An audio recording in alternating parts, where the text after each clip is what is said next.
Infelizmente, nós trouxemos uma lição que foi,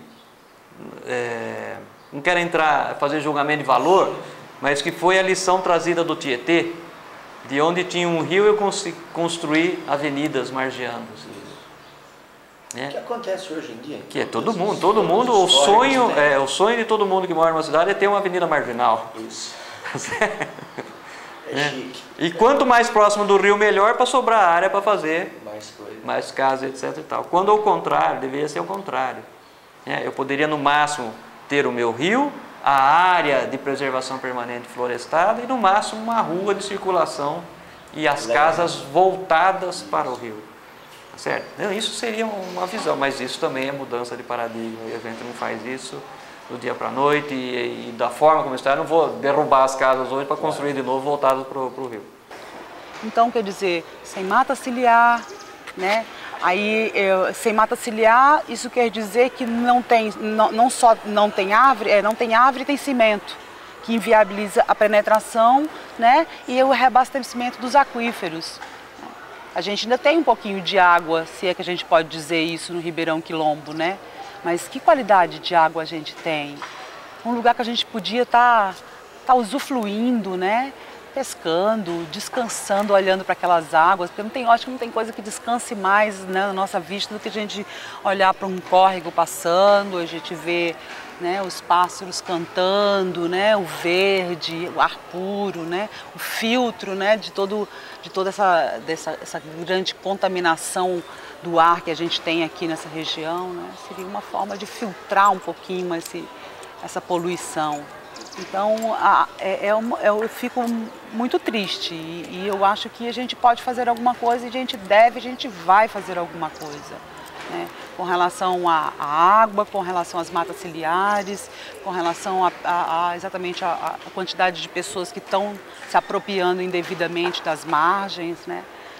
Então, eu acho que a única salvação que a gente tem é a educação ambiental mesmo, de comunidades, junto com os acadêmicos, junto com as ONGs, com os ambientalistas, para denunciar, efetivamente viabilizar projetos que possam recuperar partes que vão se tornar um todo.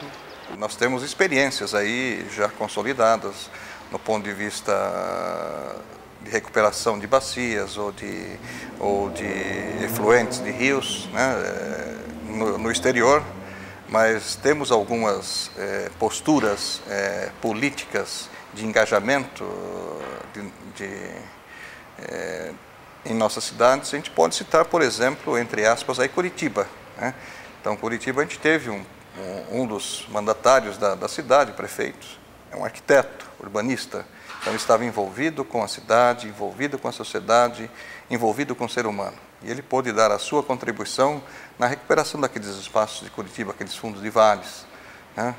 Então, hoje você tem aquele Parque Barigui, tem outros parques, né? Aquelas pedreiras que foram desativadas, foram recuperadas, né? Então, isso aí são ações que nos levam a repensar também o momento atual, que pode estar contribuindo também com novas ações. Você vê aqui, passeando pelo rio, você começa a perceber que falta conscientização também da população. Acho que a gente tem que começar por aí. Acho que são três coisas: é conscientização da população, intervenção do poder público, seja com a proteção dessas áreas de proteção ambiental, e também no sentido de a gente começar a ter o tratamento da qualidade dessa água, porque só assim que nós vamos conseguir fazer com que esse rio volte a ser o que ele foi antes.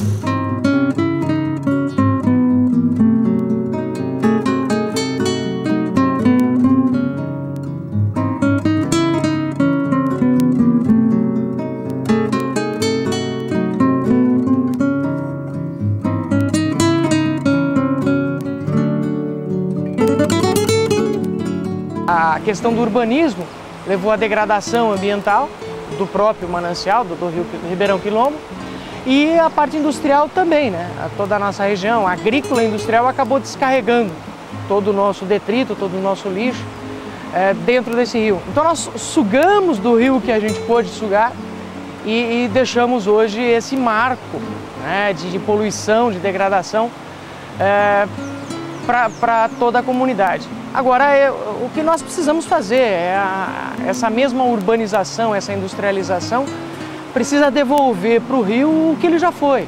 Aquela importância não só na área urbana, como abastecimento, como geração de energia, mas também na área de lazer, na área de bem-estar social, retomando o rio aquelas condições primordiais ou primárias que ele já teve aí no final do século XIX.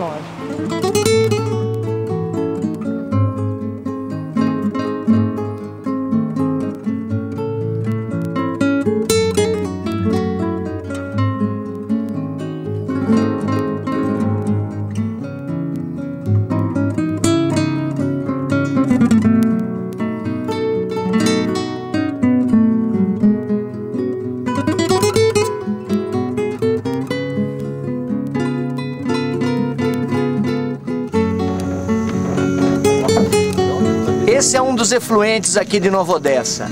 É esgoto puro entrando no sistema do Ribeirão Quilombo.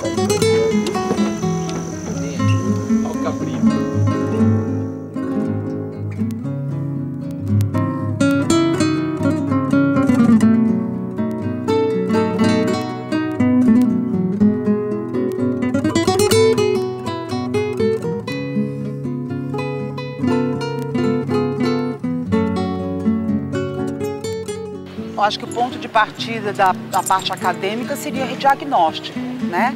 O que a gente está fazendo? A gente está fazendo um diagnóstico da situação, né? Não só das águas, né? Lógico, condições da água, pH, oxigênio dissolvido, pontos de impacto, né? Será que está tendo lançamento de esgoto in natura? A gente sabe que sim, né? Mas quantos pontos, né? Qual é a extensão desses pontos de impacto, né?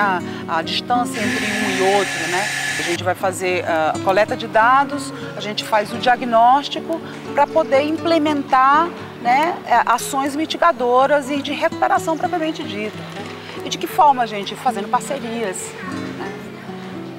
Colhendo recursos. Existem agências de fomentos que estão aí, que a gente, através do sistema acadêmico, das universidades, a gente pode montar projetos em que o Ribeirão vai lograr com isso em termos de recursos financeiros para pessoas ficarem permanentemente monitorando e vendo se está sendo realmente implantado aquelas ações que a gente tinha proposto, né? E claro, esse plano também aponta lá ações não estruturais, como por exemplo a questão do parcelamento do solo, o tipo de ocupação, a necessidade de se fazer pavimentos permeáveis para aumentar a infiltração, enfim, ações que não são obras simplesmente.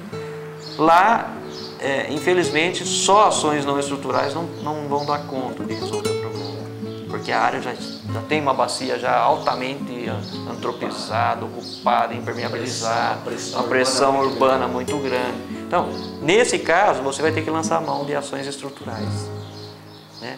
Agora, o importante das não estruturais é fazer com que as estruturais que eu implantar agora, elas valham por muito tempo.